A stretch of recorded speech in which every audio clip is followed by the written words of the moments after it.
이 세상에서 나 자신을 가장 잘 이해하는 사람은 누굴까요? 나예요. 내가 인생 고비고비 살아오면서 고생한 거 면면이 속속들이 가장 잘 아는 사람은 누굴까요? 나밖에 없어요. 그러면은 내가 나 자신을 가장 잘 이해하고 인생 구비구비 고생한 거 가장 잘 아는 나한테 가장 잘해줄 수 있는 사람은 누굴까요? 나예요. 그런데 내가 고생한 거 잘 알지도 못하는 자식이 잘해주겠어요? 남편이 잘해주겠어요? 잘해주지 못해. 내 마음에 맞게끔 잘해줄 수 있는 사람은 이 세상에 나 외에는 아무도 없어요. 나 외에는.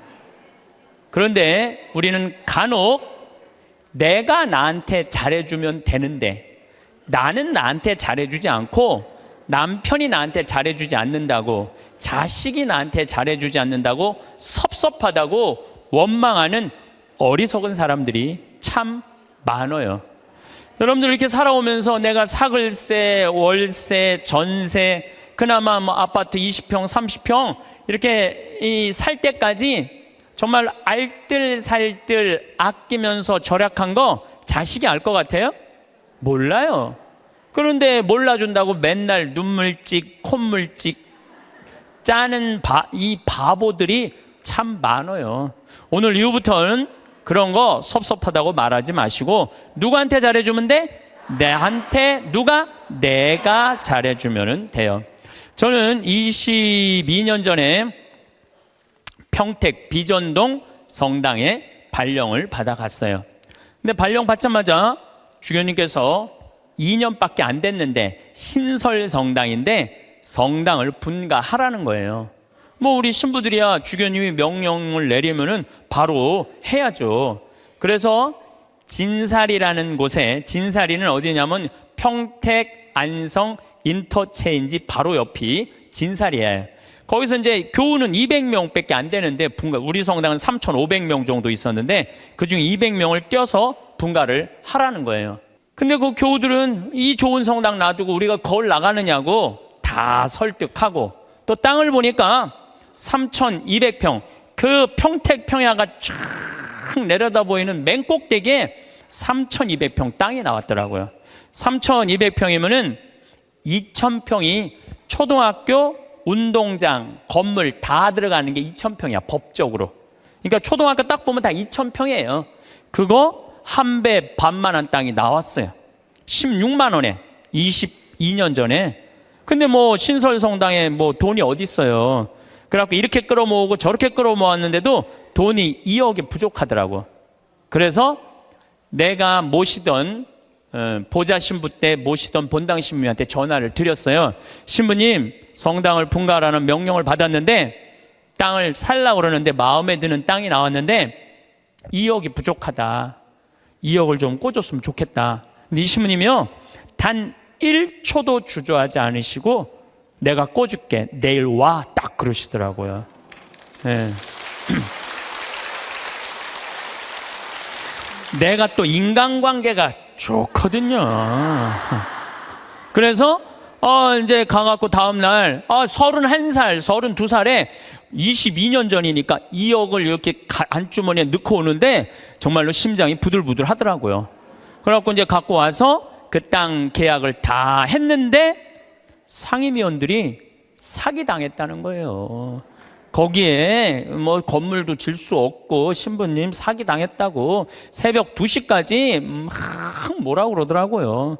참 답답하더라고요. 네. 근데 이제 내가 다 알아보고 조사해 본 결과 사기당한 게 아니다. 이렇게 저렇게 얘기를 하고, 어쨌든 이제 그 마음고생을 다 하면서 땅을 다 샀어. 반대를 무릅쓰고.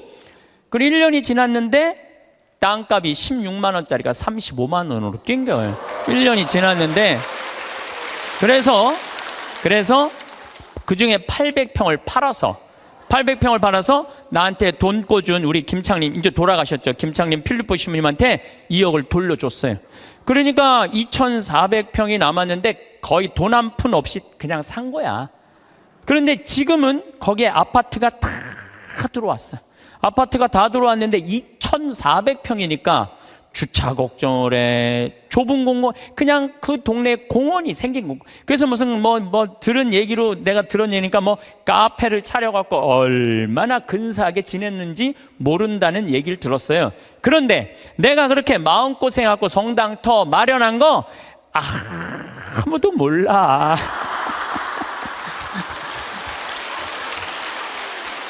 누구만 알아?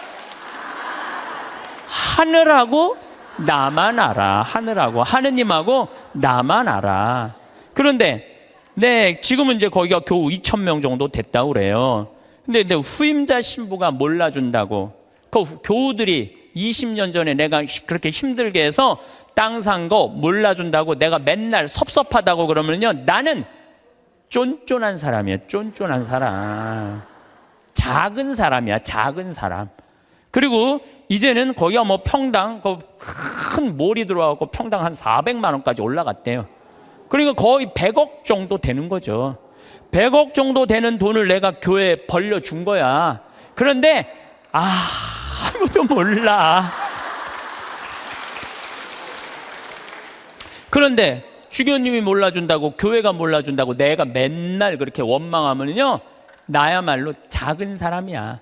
나는 그 평택 IC 지나다닐 때마다 하느님의 기도하는 집을 내가 마련할 수 있는 영광을 가진 것에 대해서 감사해요. 어차피 그러니까 교우들이 이렇게 행복하게 그 넓은 터에서 주차 걱정 없이 신앙생활한다는 얘기를 들으면 내가 기분이 좋아. 그걸로 된 거예요. 여러분들도 인생 살면서 고생하고 힘들게 이 가정 여기까지 이렇게 꾸려왔는데, 다른 사람, 심지어 남편, 주위에 여러분들 간혹은 시집 왔더니 시동생이 5살 시동생 나중에 키워갖고 장가까지 보냈는데 그 은혜 모르는 경우도 많죠? 그거 섭섭할 거 하나 없어요. 섭섭할 건 없어. 누가 알면 돼? 내가 알고 하늘이 알면 돼. 그래서 공자님이 진정한 군자는, 누가 군자라고 그랬냐면 남이 나를 알아주지 않아도 화내지 않는 사람이 군자라고 그래요. 유유자적할 줄 아는 사람이. 우리 평창은 화요일, 수요일 1박 2일 피정, 목요일 당일 피정, 금, 토, 일 2박 3일 피정을 해요. 1년 내내 해요. 지난번에도 하고 이번에 성탄 때도 금, 토, 일 2박 3일 피정해요. 오고 싶어도 이미 예약이 끝나서 못 와요, 여러분들. 네. 그런데 이 피정 오는 분들의 행복의 크기가 다 달라요. 누가 제일 행복한가 봤더니 금, 토, 일 2박 3일 피정 오시는 분들이 제일 행복해해요. 왜 행복한가 봤더니 밥을 무려 6끼를 안 해요. 주부가 밥을 6끼 안 하면 행복할 것 같아요, 안 행복할 것 같아요?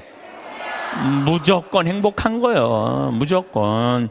여기 이렇게 오신 분들 보니까 한 60대신 분들이 굉장히 많은데, 30살서부터 시집 와갖고 60살까지 여러분들이 살림살이 하면서 밥하고 빨래하고 청소하고 애 낳고 애 길렀다면, 여러분들은 한 달 가사 노동비를 따지면 한 달에 얼마치 일을 그동안 했느냐면은 350만 원어치 일을 했다고 그래.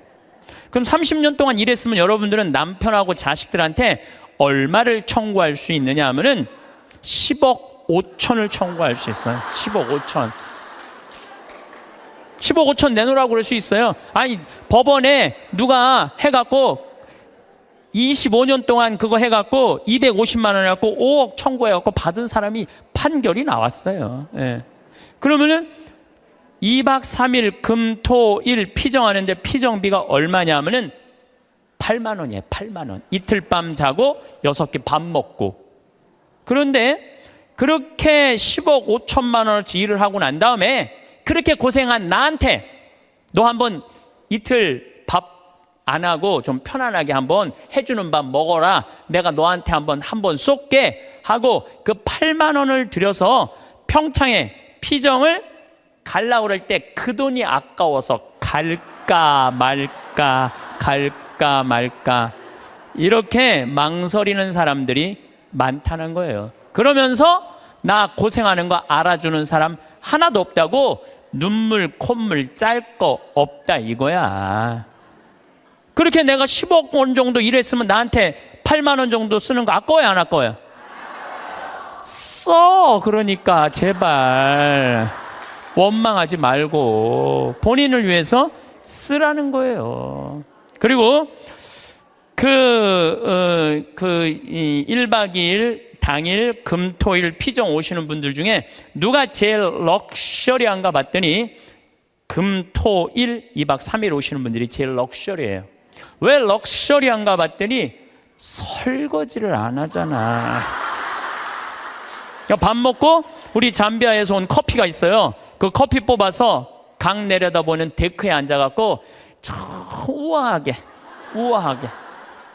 그러니까 그 2박 3일 동안 피정 오시는 분들 이번에도 뭐 이 추운 12월 달에 왔는데도 나한테 이런 말을 해요. 신부님 너무 행복해요. 해준 게 아무것도 없는데 내가. 왜냐하면은 우리 또 생태마을에서 요즘 우리가 시래기 말라하고 시래기하고 된장국 끓여 우리 뭐 배추 무 얼마나 맛있어요. 그 자연 아주 정말로 유기농 식단으로 해주니까 요즘은 또 호박 싹 이렇게 했는데 너무너무 맛있더라고. 지금도 이제 주일날 나가면은 월요일, 화요일, 수요일 이럴 때는 요즘은 내가 이렇게 대림식이라고 강의 나오면은 그 손님을 안 받아요. 근데 지금 6분이 와 있는데 당일 온다 그러더니 일주일 있겠다는 거. 나한테 오늘 와서 막 신부님 여기 있고 싶다는 거. 아니 강의도 없고 텔레비도 없고 뭐가 좋아서 여기 계속 있겠다고 그러니까 팝이 너무 맛있다는 거야. 팝이. 야, 주부한테는 이것만 해도 충분히 행복하구나. 그런 생각이 들더라고요. 저는 이제 여주에 평창은 15,000평인데 여주는 15만 평이에요. 거기에는 수영장도 있고 그림 그리는 데도 있고 도자기 만드는 데도 있고 다 있어요. 거기 피정 이제 우리 교우들 받을 거예요. 거기 600명이야. 지금은 200명이라 1년 기다려도 못 오는 분들 많아. 2년 기다리면서도 못 오는 분들이 많아요. 근데 그런 교우들이 좀 안타까워갖고 여주에 피정집을 지금 준비하고 있어요.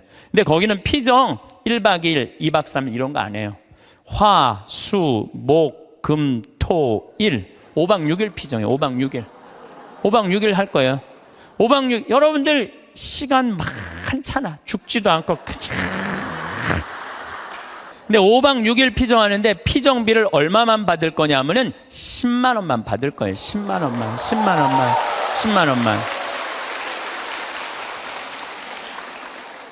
밥을 무려 18끼를 안 하는데 10만 원만 받을 거예요.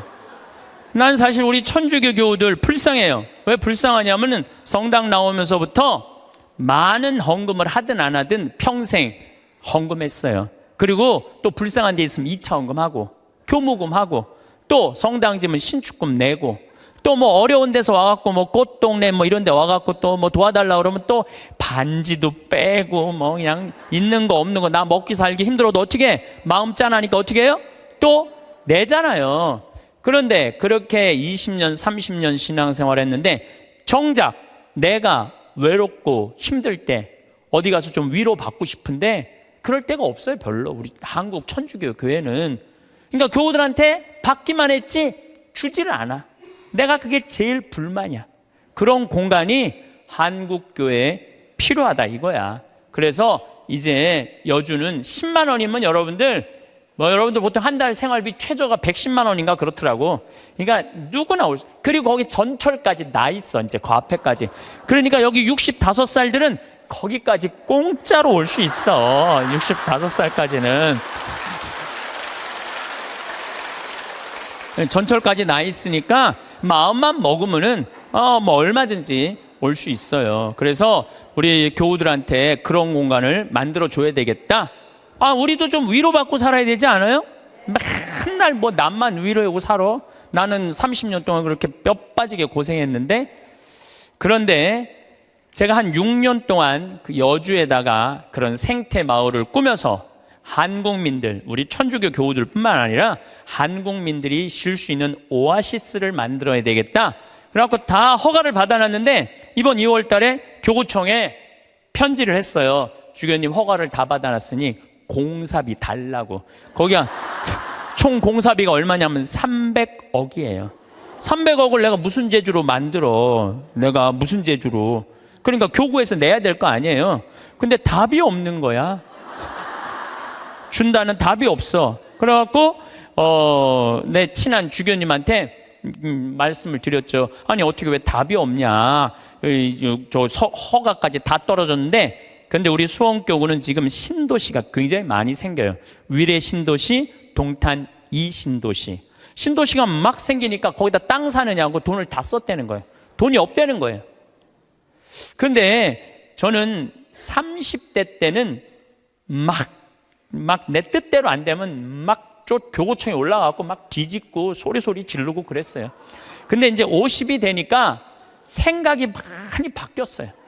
어떻게 바뀌었느냐 하면은 내가 다 해놨는데 만약에 교구청에서 돈이 없다고, 300억이 돈이 없다면 어떻게 하면 되냐면은 안 하면 되지. 안 하면 되지 않아요? 여러분들 인생이 왜 힘든 줄 아세요? 돈이 없는데 하려고 그럴 때 힘들어요. 하려고 그럴 때. 내가 지금 5천만 원밖에 없는데 2억이라는 가게를 하고 싶어. 5천만 원밖에 없는데 2억이라는 가게를 하고 싶어갖고 어떻게 은행에 융자 받고 형제 집 잡히고 또 뭐 이 사람 저 사람 꼬갖고 시작하잖아요. 그때부터 지옥이 되는 거예요. 그때부터. 5천만 원만 있는데 2억짜리 그건 하면 안 돼요. 안 하면 되지. 그래서 내가 주교님한테 편지했어요. 주교님, 저는 하느님의 집을 지면서 기쁨을 잃어버리고 싶지 않다고. 그래서 지금 교구가 여러 가지 어려움이 있으니까 나중에 하자고. 지금 편안하게 마음 먹자고. 그랬더니 주교님이 저한테 답장했어요. 딱 한 줄 보냈어. 참 고맙다. 이렇게. 네. 그래서 이제 접기로 이제 마음 먹었어요. 접기로 마음을 먹었는데 잠비아에 농업대학 하라고 100억을 봉헌하신 우리 할머니죠. 나는 할머니라고 안 그러는데 그냥 100억을 봉헌했어요. 벌써 3년 전에 이제 그분하고는 가능한 한 한 달에 한 번 정도 밥을 먹는데, 이제 밥을 먹으면서 이런 얘기 저런 얘기 사는 얘기를 하면서 내가 이제 여주에 생태마을을 꾸밀려고 그러는데 교구가 지금 뭐 신도시 성당 더 산다고 돈이 없다고 좀 어려워하더라. 이런저런 얘기를 하는데 하루는 우리 이 자매님하고 서울 경복궁 구경을 가는데, 신부님 서울 구경 가는 길에 잠깐 남산 밑에 경리단길, 요즘 뜨는 데 있죠? 경리단길에 집터를 하나 보자는 거예요. 밑에 삼성 미술관도 있고 뭐 LG 뭐 회장집도 있는데 그 맨 경치가 아주 기가 막혀. 한강 다 보이는 그 경리단길에 땅을 한 200평 보여주면서 신부님 이거 봉헌할 테니까 신부님 이거 하라는 거야.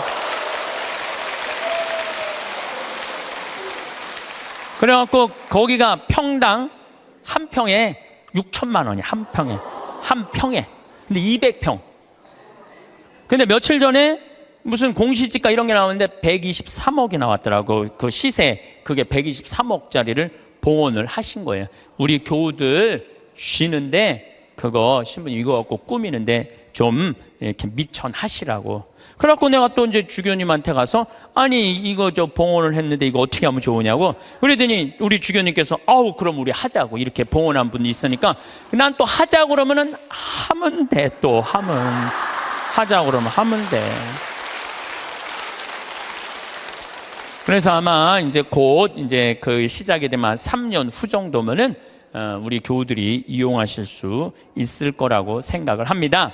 제가 왜 이런 말씀을 드리느냐 하면 우리가 돈을 버는 법도 중요하지만 쓰는 법도 중요해요. 여러분들은 지금 정말로 힘들게 돈 많이 벌었어요. 그렇죠? 아끼기도 많이 아꼈어. 그런데 벌기만 하고 쓸 줄을 모른다면은 뭐하러 벌어? 그렇잖아요. 힘들게 돈을 많이 모았어. 근데 쓰려고 8만 원을 쓰려고 보니까 아까워. 벌 떨어. 그럼 뭐하러 보냐 이거예요. 벌 줄도 알고 쓸 줄도 알아야 돼요. 뭐 어느 교구에 뭐 우리 교구 얘기예요. 우리 수원 교구 얘기인데 한 본당에 금융업을 하는 회장님이 있었나 봐. 나한테 돈을 맡기면은 내가 15% 이자 주겠다고. 여러분들, 내가 평화방송에 수도 없이 얘기했어요. 여러분 인생이 왜 괴로운지 알아요? 정치가 잘못돼서, 내 팔자가 기구해서? 절대 그렇지 않아요. 내가 잘못 선택해서. 어떻게 잘못 선택해? 과하게 욕심을 부려서 인생이 힘든 거예요. 그런데 이분은 15% 이자 준다고 교우들을 꼬신 거야. 그래갖고 막 1억씩 5천만 원씩 막 맡겨갖고 그 사람이 300억을 끌어모았대요. 그런데 지금 우리나라 법정이자가 1.25%예요. 은행에다가 1억을 맡기면 1.25%면 10만 4천 원 이자 받아, 한 달에. 1억. 그래서 요즘은 어떤 자식이 효자래요? 3억 엄마 이거 써 그래갖고 3억 주는 자식이 효자가 아니래. 한 달에 그저 100만 원씩 용돈 주는 자식이 효자래. 3억 주는 자식이 효자가 아니라. 3억 줘봤자 은행에서 30만 원밖에 못 받아요. 3억 줘봤자. 그러니까 이 사람한테 맡기면은 15%니까 125만 원을 받을 수 있는 거야. 1억만 맡겨도. 그러니까 사람들이 정신이 나왔고 그 사람한테 전래문과장이라는데 다 갖다 맡긴 거예요. 한 3-4달은 이자가 나왔는데 그 다음에 어떻게 못 나와요. 그래갖고 망해갖고 이분 지금 감옥에 가입돼요. 그러면은 5천만 원 1억씩 맡긴 사람들은, 이 사람들은 돈 써보지도 못하고 하늘에 날아간 거예요. 허공에 날아간 거예요. 그렇지 않아요? 그러면은 15% 이자 주겠다고 꼬신 이 전래분과장이 나빠요? 15% 이자 받아먹겠다고 맡긴 사람이 나빠요? 둘 다 나빠. 둘 다. 여러분들, 오늘 이후부터 경제 성장이 2% 이상 안 되면은 2% 이자 주는 데 없어요. 경제 성장이 3% 되면은 3% 이자야. 경제 성장이 3%인데 5% 이자 준다 그러면 이건 의심해 봐야 돼요. 근데 경제 성장이 3%인데 10% 이자 이율이 나온다? 이건 100% 사기라고 보면 돼. 15% 이자 준다? 150% 사기라고 생각하면 돼. 근데 이 어리석은 많은 분들이 5천만 원 1억을 갖다 맡긴 거야. 내 이 강의를 듣고 어떤 분이 생태마을에 전화했어요. 신부님 안 그래도 사기 당한 분이래. 안 그래도 상처 입었는데 신부 왜 전국에 창피하게 그 얘기를 하느냐고, 하지 말라고. 그래 전화가 왔어. 근데 저는 왜 하느냐 하면은 여러분들 그런 예를 들어서 타산지석이라고 그랬죠? 여러분들 이렇게 어리석은데 넘어가지 마세요. 차라리 그 5천만 원이면은 이스라엘 성지순례를 10번을 갔다 올 수 있는 돈이야. 이스라엘 성지순례 10번 갔다 올 수 있는 돈이야. 여러분들이 이스라엘 성지순례를 10번을 갔다 오잖아요. 그럼 여러분들은 예수님하고 투구 지낼 수 있어. 투구 지낼 수 있어. 내가 이스라엘 성지순례 지금 5번 갔다 왔거든요. 5번 갔다 왔는데 저는 지금 예수님하고 거의 틀라고 그래. 성서를 읽으면은 예수님이 막 튀어나와. 막 튀어나와. 그래서 나한테 말을 걸어요. 말을 걸어. 예수님이 말을 걸어요. 요즘 제가 이제 이 내년 3월 8일부터 성서 강의를 해요. 성서 강의를 하는데 나는 성서 전공한 신부가 아니잖아요. 그리고 신학교 때 뭘 배웠는지 생각도 안 나. 성서 전공한 신부도 아니고 신학교 때 배운 거 기억도 안 나. 근데 내가 성서를 강의하겠다고 평화방송하고 정말로 엄청난 도전을 하는 이유 중에 하나가 5번을 성지순례 갔다 오면서 내가 만난 예수님, 그 예수님을 얘기해 주고 싶은 거예요. 오늘 아침에도 이제 강의를 준비하다 나왔는데 무슨 일이 있었느냐 하면은 예루살렘에 가면은 겟세마니 동산 위에 눈물 동산이 있어요. 눈물 성당이 있어. 거기서 눈물 성당에서 우리 올해 2월 달에 우리 교우들 200명이 겟세마니 동산으로 내려가고 있는데 내가 맨 나중에 가고 있는데 거기서 아랍아이가 예루살렘 성전 그 지도 그 $1에 사라고 계속 맡기는 거예요, 나한테. 그래서 내가 됐다고 그랬는데 나 혼자 지금 맨 뒤에 가고 있는데 이 친구가 뒤에서 내 뒤로 꼬집더라고요. 이 목덜미를 꼬집어. 얼마나 기분 나빴는지 몰라. 꼬집고 내 뒤통수를 치는 거예요. 아랍아이가 얼마나 기분 나빴는지 몰라요. 그래도 내가 천주교 신부인데, 천주교 신부인데 너무너무 화가 났는데 나 혼자고 거긴 물건 파는 애들 천지인데 걔하고 어떻게 싸워요. 그리고 나는 성격상 맞고 말지 싸우진 않아. 그래갖고 내려가갖고 겟세마니 동산에 가서 기도를 하는데 예수님 생각이 나더라고요. 예수님은 유대인들이 툭 하면 돌을 집어 던지려고 그랬어요. 툭 하면 돌을. 근데 예수님은 어떻게 했느냐 하면은 아직 내 때가 되지 않았다고 인내하세요. 인내를 하시고 예수님 어떻게 마지막 십자가상의 죽음을 통해서 누구를 구원하고 싶었어? 인류를 구원하고 싶었어요. 몇몇 사람들이 기분 나쁘게 돌 집어 던진다고 욕한다고 그것 때문에 큰 일을 그르칠 분이 아니었어요. 나도 이 200명이나 되는 사람들을 데리고 와서 성지순례 하는데 내가 하나 기분 나쁘다고 막 신경질 부리고 나 이제 간다고 나 이제 한국으로 갈 거라고 겟세마니 동산에 앉아서 이렇게 기도를 하는데 정말로 구구절절 예수님이 느껴지더라고요. 그리고 인내라는 거 그런 게 막 느껴지는 거예요. 여러분들도 자식 키우면서 정말로 세상 살면서 더러운 꼴 많이 보죠? 근데 여러분들 왜 참아요? 이거 자식 하나 잘 키워보겠다고, 자식 하나 행복하게 해보겠다고 참는 거 아니에요? 그러니까 인내를 하면은 뭐를 얻을 수 있느냐 하면은 열매를 얻을 수 있어요. 인내를 하면. 근데 내가 만약에 이스라엘 성지순례 안 갔다 왔으면 이런 묵상 나 죽었다 깨어나도 못해. 근데 만약에 여러분들이 5천만 원을 가지고 이스라엘 성지순례 10번만 갔다 오면 여러분 예수님하고 트고 지낼 수 있다니까. 근데 15% 이자 받아보겠다고 홀딱 맡겨갖고 써보지도 못하고 돈 날리면은 이분들 이렇게 얘기합니다. 내가 성당 나가봤더니 믿을 놈 한 놈 없더라. 하느님이 있긴 어디 있느냐. 사기나 치는 사람들 모임인데, 그리고 이 사람 어떻게 하냐면은 냉담해요. 그러면은 돈 잃어버리고 하느님 잃어버리고 사람 잃어버리고. 이게 왜 그런 줄 알아요? 자기 욕심 때문에 그러는 거예요. 자기 욕심 때문에. 그리고 돈을 버는 법은 배웠는데 쓰는 법을 못 배운 사람이에요. 돈을 버는 법은 배웠는데 어떻게 써야지 의미 있고 행복하게 쓰는지 모르는 사람들이 내가 보기엔 대한민국에서 천지야. 돈 쓸 줄 모르는 사람들이.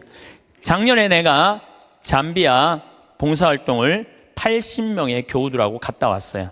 갔다 왔는데 정글에를 잠깐 들어갈 일이 있었는데 병원이 있는데, 병원이 있으면 간호대학에 같이 있어야 된대요. 근데 수녀님이 간호대학을 짓다가 돈이 없어서 수독을 해버린 거야. 돈이 없어서. 내가 그걸 보는데 마음이 짠하더라고요. 근데 마침 제가 작년에 잠비아는 비행기표 아껴본다고 이 아디스 아바바, 이 이디오피아를 통해서 걸리 들어갔었어요. 근데 아디스 아바바 공항에서 내 옷가방을 다 잃어버렸어요. 그래갖고 양복 3벌, 4벌 중에 입은 거 하나 빼고 3벌이 다 없어져 버렸어. 그런데 그 전주 연중 제15주 복음이 뭐였느냐면은 너희들은 선교 떠날 때 옷을 한 벌 이상 갖고 다니지 말아라. 한 벌 이상 갖고 다니지 말아라. 식량 자루나 돈주머니도 갖고 다니지 말아라. 근데 예수님이 거기다 신발은 신고 가라고 또 써 있어. 성서에 참 신발은 신고 가라 그랬거든요. 근데 나는 잠비아 미국 강의 다닌다고 옷을 4벌, 양복을 4벌. 내가 너무너무 부끄러웠어, 내 자신한테. 그래서 저는요 지금도 양복을 한 달에 한 벌만 입어요. 안 갈아입어. 이제 안 갈아입어. 작년에 내가 그 배운 깨달음으로 안 갈아입어. 너무 좋더라고. 한 달에 한 벌만 입고 다니니까 참 좋더라고요. 그런데 문제는 한국에 딱 돌아왔는데 내가 양복만 많은 게 아니야. 내 통장을 보니까 책 팔은 인세가 2억이 들어와 있는 것. 2억. 내 통장에. 나 돈 막 하는 사람이에요. 근데 내가 그 돈이 뭐가 필요해? 마누라가 있어? 자식이 있어?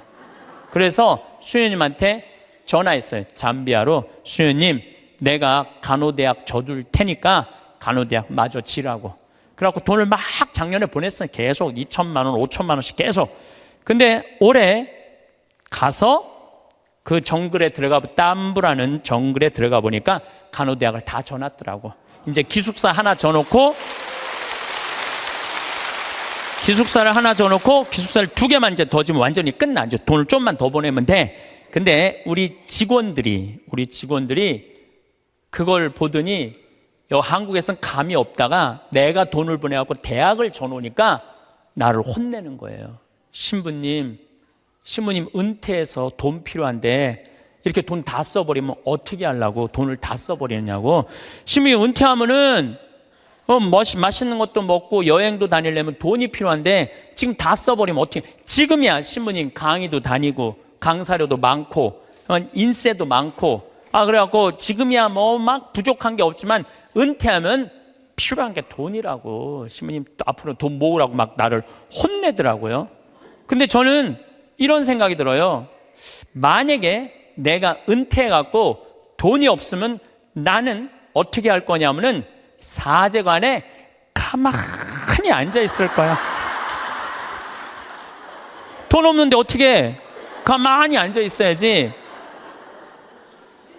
그런데 우리가 이걸 생각해야 돼요. 내가 20년 후에 살아있을지 죽어있을지 어떻게 알아? 그렇지 않아요? 20년에 살아있을지 죽어있을지 어떻게 알아? 그런데 20년 후에 쓰려고 지금 의미 있고 재미있고 신나는 일이 있는데 지금 안 쓰고 이 신나는 이 젊은 나이에 20년 동안 지금 가만히 있긴 싫어요. 지금은 마음껏 다니고 의미 있는 일도 하고 재밌는 것도 하고 맛있는 것도 사 먹고 여행도 다니고 지금은 신나게 할 거야. 그리고 70살이 넘어가고 돈이 없으면 가만히 있으면 되지. 없으면 없는 대로 살면 되지. 그렇지 않아요? 있으면 있는 대로 살고. 오늘 성채 미사 때 성채 모자랐잖아요. 많이 모자랐어요. 오늘 성채 뭐 이렇게 많이 왔어. 성채가 모자랄 정도로 많이 왔는데 어떻게 했느냐 하면은 마지막에 성채를 4등분해서 다 했어요. 없으면 쪼개서 쓰고 나눠서 써도 다 살아. 그런데 지금 여러분들 나중에 쓰려고 늙어서 쓰려고 지금 아무것도 안 해서는 안 돼요. 지금 하세요. 뭐든지 지금 하세요. 그리고 다 하고 즐겁게 살았어. 행복하게 살았어. 그런데 70살에 주머니에 돈 없으면 어떻게 하면 돼? 가만히 있으면 돼. 70살에 돈 없으면 가만히 있으면 돼.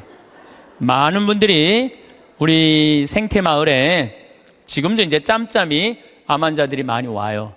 내가 그분들하고 이렇게 상담을 해보면은요, 60살 될 때까지 한 번도 노른 적 없는 사람들 많아요. 60살 될 때까지 여행 한 번도 간 적 없는 사람 많아요. 60살 될 때까지 뽐나게 옷 한 번 사 입어 본 적이 없는 사람들 많아요. 60살까지 뭐만 해?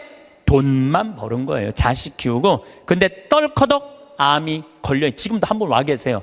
떨커덕 암이 걸린 거야. 떨커덕 암이 걸리면은 이분들 나한테 공통적으로 하는 얘기가 있어요. 신부님, 나는 억울해서 못 죽어요. 난 이제까지 뭐만 했어? 고생만 했어요. 어떻게 하면 좋아요, 신부님? 이러는 분들이 너무 많아요. 여기 계신 여러분들도 나중에 하려고 그러지 말고 언제? 지금 하세요. 저 청국장 가루도 나중에 사 먹지 말고 언제 사 먹어? 지금 사 먹어. 지금. 그게 훨씬 건강하고 좋은 거예요. 예. 여러분들 이 여행 많이 다녀보셨죠? 만약에 유럽 여행 가신 분들 아마 유럽 여행은 일생 한 번 가보는 거예요. 일생 한 번 가보는 여행이야. 한 400만 원 들여갖고 한 번 가보는데 비행기 타고 럭셔리하게 파리에 도착했어. 도착을 했는데 딱 버스에 타니까 가이드가 딱 나타나더니 이렇게 말합니다. 이제 뭐 집에 들어가고 호텔에 들어가고 물은 어떻게 쓰고 뭐 이런 거죠. 여러 가지 얘기를 해요. 그러다가 갑자기 이런 말을 해요. 그런데 여행 다니면서는 팁이 중요하다고. 이렇게 여행 가방 올려다 주는 그 포토한테 $1 주시고 호텔에서 나올 때 그 호텔 침대에다가 $1 내려놓고 나오시라고. 그럼 이때부터 갑자기 머리가 복잡해지는 거야. $1? 생각지도 않은 돈이야. 이거 생각지도 않은 돈이야. 그게 아깝기 시작한 거야. 그런데 400만 원을 들여서 일생 한 번 간 여행이에요. 그러면 $1, 10일 $2씩 줘봐. $20, 2만 원이야. 그 줄 때 기분 좋게 줄 수 있는 거야. 그런데 이제 딱 버스에서 내리니까 아니나 달라 막 벨보이들이 막 와갖고 가방을 막 들고 갈라 그래. 그러면은 이 할머니들이 이렇게 말합니다. 그 놔두라고, 내가 들고 갈 테니까 놔두라고. 내가 여러 번 봤어요. 여행 같이 다니면서. 내가 그 힘들게 그 가방을 들고 다니는 할머니들 모습을 보면서 안타깝더라고요. 그럼 뭐하러 여행을 나와? 그 2만 원이 아까워갖고 그 힘든데 피곤한데 와갖고 그걸 또 들고 올라가. 그 2만 원이 아까우면 그냥 집에 가만히 있어. 벌 때는 힘들고 어렵게 벌지만 쓸 때는 정승같이 쓰는 법도 중요한 거예요. 저는 요즘 이렇게 여행 다니면은요, 뭐 2달러, 3달러, 5달러도 내려놓고 와요. 호텔에다가. 왜냐? 그거 다 이민자들이야. 거기 청소하는 사람들. 힘들게 그거 갖고 먹고 사는 사람들이야. 그러면 길 가는 사람도 내가 5천 원, 만 원, 일생, 1년에 여러분들 어려운 사람들 얼마나 만나요? 만나는 일이 1년에 한두 번도 안 돼. 그럼 그런 사람들한테 한번 나도 여행 내가 400만 원어치 쓰면 40만 원 어려운 사람한테 내놔야 될 거 아니야. 그 일환 중에 하나가 그 어려운 사람들한테 팁 주는 거예요. 근데 그게 아까워갖고 내가 들고 갈 테니까. 아까운 거지. 아까운 거예요. 그래서 여러분들 자신한테 쓸 줄 알아야 돼. 자신한테. 저는 지난 여름에 LA에 우리 청국장 이제 회사를 설립을 했어요. 거기도 뭐 다 세금 문제 때문에 다 회사를 설립을 해야 돼. 그 뭐 미국에도 세금 내고 한국에도 다 세금 내고 그래야 되니까 회사를 설립을 하러 갔는데, 내가 하여튼 나하고 노는 친구들이 있어. 한 남자들인데 한 5명 정도 되는데, 나만 가면 하여튼 회사를 다 때려치고 나하고 놀라고 아주 그런 친구들이 있어. 아주 친하죠. 근데 그 친구 중에 하나가 식당을 운영하는데 근사한 식당을 운영해요. 한 번 먹으면 막 $100, 10만 원, 20만 원. 그리고 와인도 딱 맡겨놓는. 그 한국 사람들은 거의 안 가고 미국 사람들이 와서 그 홀에다가 뭐 술 먹고 춤도 추고 막 이러는 그런 아주 근사한 식당이에요. 근데 그 친구가 나를 식사를 대접하고 싶다고 몇 번 그러는데, 내가 또 그렇게 비싼 식당에 갈 수 있어요? 안 간다고 그랬더니 그럼 우리 집에 모시겠다고. 집으로 갔어요. 집에 갔는데 그 친구 부부 다 뭐 손님 한 12명을 초대를 했는데 내가 주인공으로 간 거 아니에요. 근데 자기 식당의 주방장을 데리고 왔더라고. 근데 음식이 나오는데 기가 막히는 뭐 음식들이 나오는 거, 무슨 뭐 해갖고 정말 처음 본 음식, 비싼 음식들이 나오더라고요. 그런데 그 니콜라스라는 친구가 신부님이 특별히 오셨으니까 와인을 한 병 따겠다는 거예요. 근데 와인을 뭐 그냥 2만 원, 3만 원짜리가 아니라 600만 원짜리 와인을 따는, 600만 원짜리 와인을. 나도 처음 봤어요. 그 비싸다 말로만 들었지. 1995년 보르도산이야. 1995년이 굉장히 가물었었어요. 그래갖고 북한 주민들 다 굶어 죽었을 때야. 근데 와인은 최고가 나온 거예요. 그걸 했는데 한 잔에 50만 원이, 한 잔에. 먹는데 막 벌벌 떨리더라고. 한 잔에 50만 원인데. 근데 계속 주방장이, 셰프가 음식을 날라다 주는데 내가 그래도 주인공 아니에요. 주인공. 뭔가 셰프한테 감사의 표시를 해야 될 거 아니야. 그걸 우리는 팁이라고 그러죠. 근데 내가 혼자 고민했어. 50달러를 줄까 100달러를 줄까. 심장이 막 쫄깃쫄깃 하더라고. 어떻게 할까. 근데 결국은 불러갖고 딜리셔스 그러면서 내가 50달러를 줬어요. 지금 생각해보면 왜 100달러를 못 줬는지. 귀양 뽐낼 거면 확실하게 뽐내고 해야 되는 건데, 근데 그 50달러를 5만 원이죠. 50달러를 줬는데도 불구하고 그 셰프는 굉장히 고맙다고 그러더라고요. 굉장히 고맙다고. 근데 만약에 여러분들 그게 한 1,000만 원어치 넘는 식사였는데 내가 그걸 얻어먹고 돈 한 푼 안 내고 팁 하나 안 내고 그냥 가면은요, 그분들 모르긴 해도 내 귀에다 대고 이랬을 거야. 아유 정말 멋대가리 하나 없는 신부라고. 에? 그렇지 않겠어요? 그렇게 멋있게 했으면 그 주방 그 직원 데려다 했으면 줄 알아야지. 이건 비단 나한테뿐만 아니라 여러분들도 마찬가지야. 여러분들 인생을 살면서요, 버는 것도 중요하지만 쓰는 것도 중요해. 쓸 때 확실하게 써. 근데 만약에 내가 돈이 부족해, 그러면은 가만히 있어. 여러분들 안 쓴다고 누가 뭐라고 그럴 사람 하나도 없어요. 근데 우리나라 사람들은 쓰는 것도 아니고 안 쓰는 것도 아니고 내는 것도 아니고 안 내는 것도 아니고 그냥 사는 게 좀 짜증이 나요. 그래서 쓸 땐 사도 바오로가 뭐라 그래? 난 귀하게도 살 줄 알고 천하게도 살 줄 안다고 그러잖아요. 돈 안 쓴다고 누가 뭐라 할 사람 하나도 없어. 근데 쓸 때는 멋있게 써. 이게 왜 이런 문제가 생겼냐면 내가 귀하다는 생각을 안 해서 그래요. 내가 귀하다는 생각. 나는 어쨌든 성당터 또 그 다음 성당도 2,400평 성당터 해갖고 지금 아주 공원 같은 성당 돼 있어요. 그러니까 나는 내가 수고한 거 누가 알아? 하늘이 알고 내가 알아. 그래서 나는 지난 12월 6일 날도 이선희 콘서트 갔다 왔어요. 누구 돈으로? 내 돈으로. 내 돈으로. 그리고 지난주는 우리 이제 그 이선희 콘서트는 우리 직원들 50대 된 직원들 하고 갔다 왔고, 지난주는 충무 아트센터에 몬테크리스토라는 뮤지컬을 30대 직원들하고 갔다 왔어요. 서울, 우리는 평창이니까 무조건 대전, 서울 이런 데 오는 거예요. 서울 와갖고 또 충무 아트센터 보니까 신당동 떡볶이집 있더라고. 그래서 떡볶이 먹고 멋있게 커피 한 잔 마시고 몬테크리스토 백작 보고 그리고 집에 새벽 1시에 들어갔어요. 그러니까 많은 분들이 저한테 신부님 맨날 강의만 다니고 힘들어서 어떻게 하느냐고. 나 짬짬이 알아서 잘 놀아요. 맨날 강의만 다니면 나 미칠지도 몰라. 짬짬이 알아서 놀아요. 저만 그런 게 아니라 여러분들도 그렇게 살으셔야 돼. 부처님이 이런 말씀을 하세요. 지나친 고행은 사람을 고통스럽게 한다는 거예요.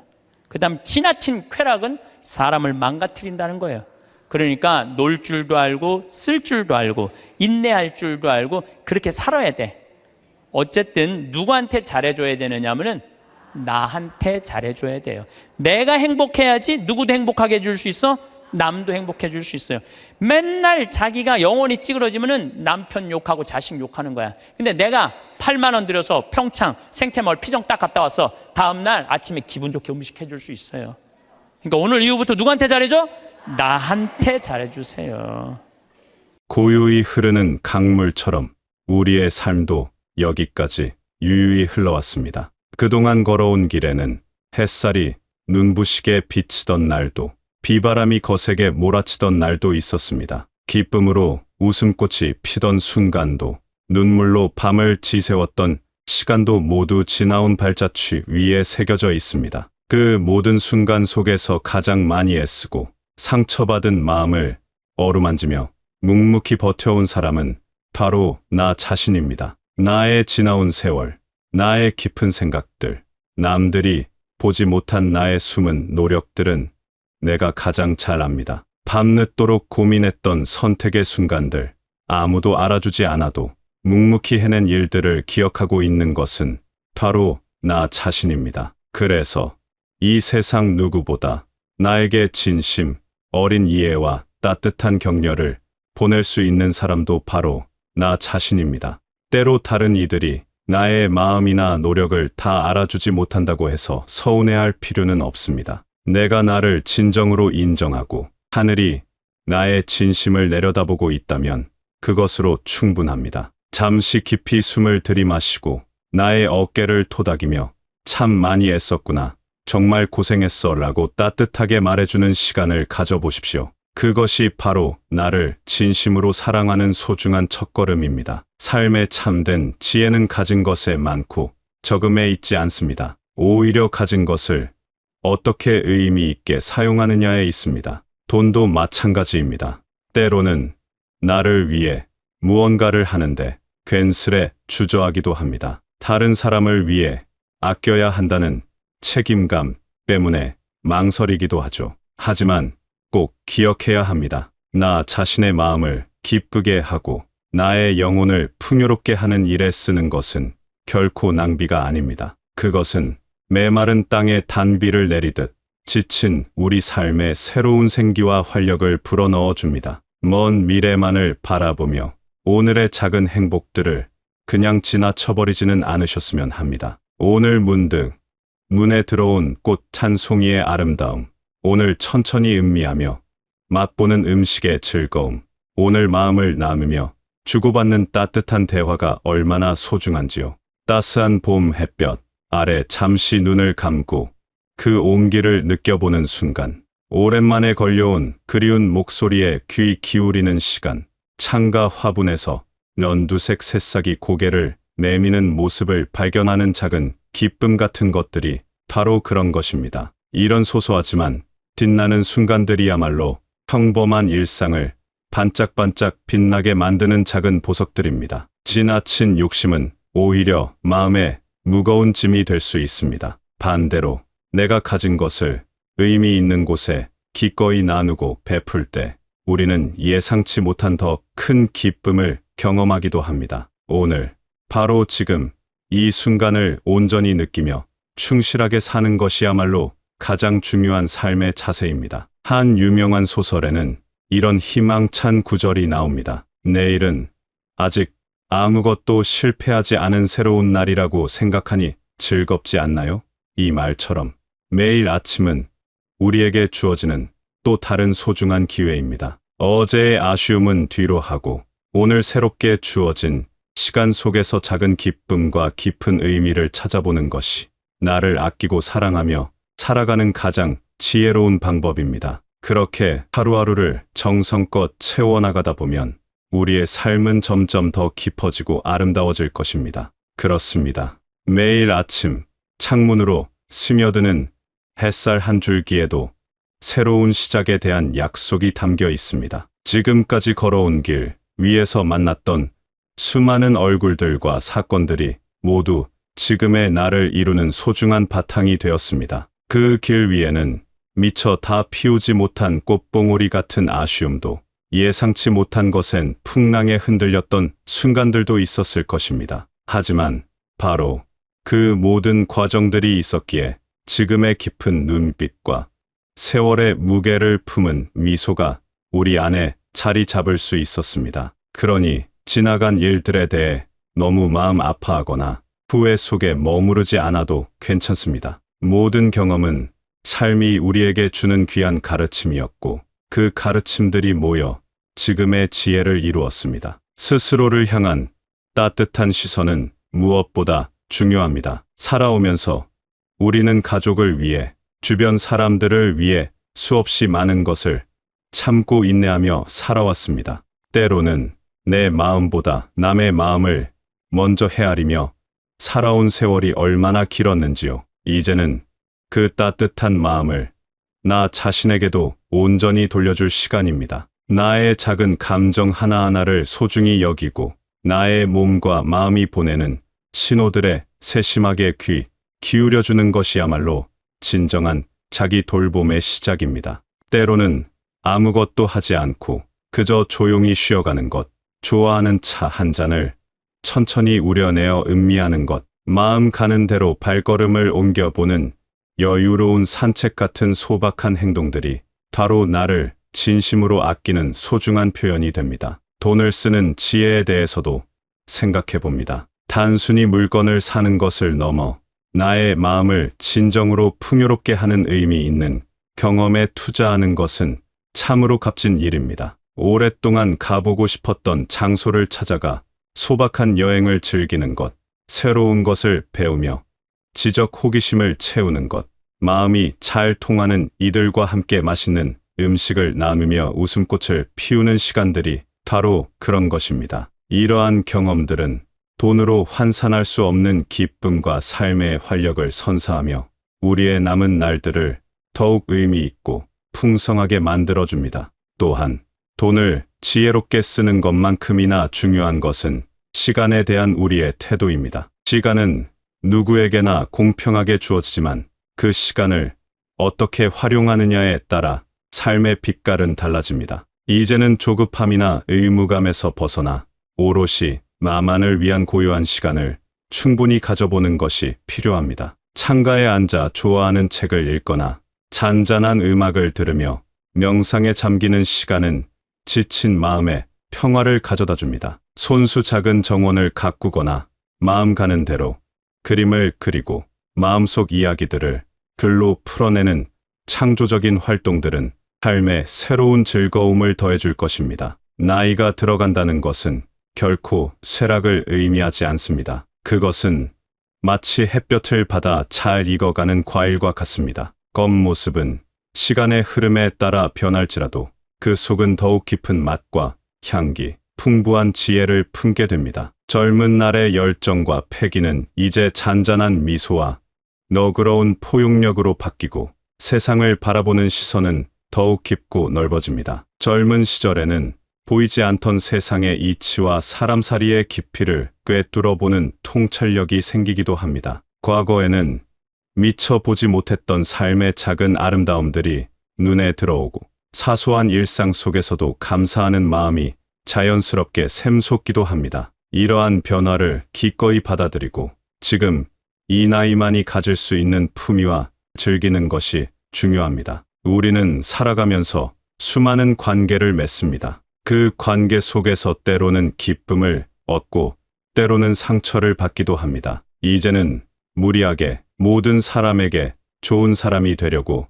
애쓰기보다는 나에게 진정으로 소중한 관계의 마음과 시간을 집중하는 지혜가 필요합니다. 마음을 편안하게 해주는 사람들과 따뜻한 정을 나누고 불필요한 관계에서 오는 감정적 소모는 줄여나가는 것이 좋습니다. 오랜 시간 곁을 지켜준 진실한 벗들과의 깊은 우정, 혹은 새로운 만남 속에서 피어나는 잔잔한 교감, 모두 삶을 윤택하게 하는 소중한 보물입니다. 진심 어린 마음으로 서로를 받아들일 때 그 관계는 삶의 큰 기쁨이자 든든한 버팀목이 되어줄 것입니다. 혼자 있는 시간이 찾아올 때 그것을 단순히 외로움으로만 여기지 않았으면 합니다. 오히려 그것은 자신과 더욱 깊이 대화할 수 있는 귀한 시간입니다. 창밖의 풍경을 가만히 바라보는 것, 스쳐가는 바람 소리에 귀 기울이는 것만으로도 마음은 자연스럽게 정화되고 새로운 깨달음을 얻기도 합니다. 젊은 날 바쁘게 살아가느라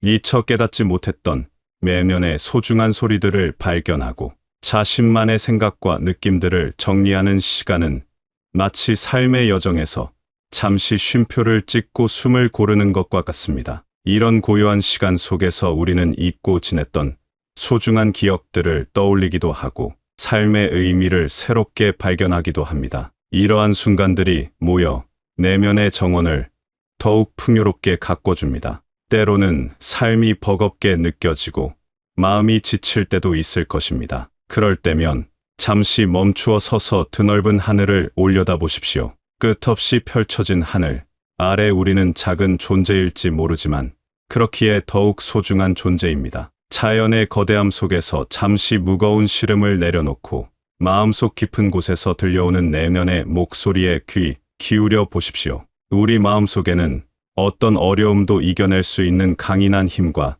지혜가 숨쉬고 있습니다. 지금까지 걸어온 삶의 모든 고비들을 돌아보면 결국 우리는 그 모든 것을 잘 헤쳐나왔습니다. 바로 그 경험들이 지금의 우리를 더욱 단단하고 지혜롭게 만들어 주었습니다. 꼭 기억하십시오. 사람들이 인생의 황혼기라는 말을 쓰기도 하지만 황혼은 하루 중 가장 아름다운 빛깔을 자랑하는 신비로운 시간이기도 합니다. 지나온 모든 순간이 소중했듯이 앞으로 다가올 모든 순간 또한 똑같이 가치롭고 귀중합니다. 사소한 것에서도 아름다움을 발견하고 작은 일에도 진심으로 감사하는 마음을 가질 때 우리의 삶은 마지막 순간까지 깊은 의미와 기쁨으로 채워질 것입니다. 우리가 살아온 소중한 발자취, 우리가 나누었던 따뜻한 말 한마디, 우리가 보여준 작은 친절들은 알게 모르게 세상에 남아 은은한 향기를 전합니다. 세상에 큰 업적을 남기지 않아도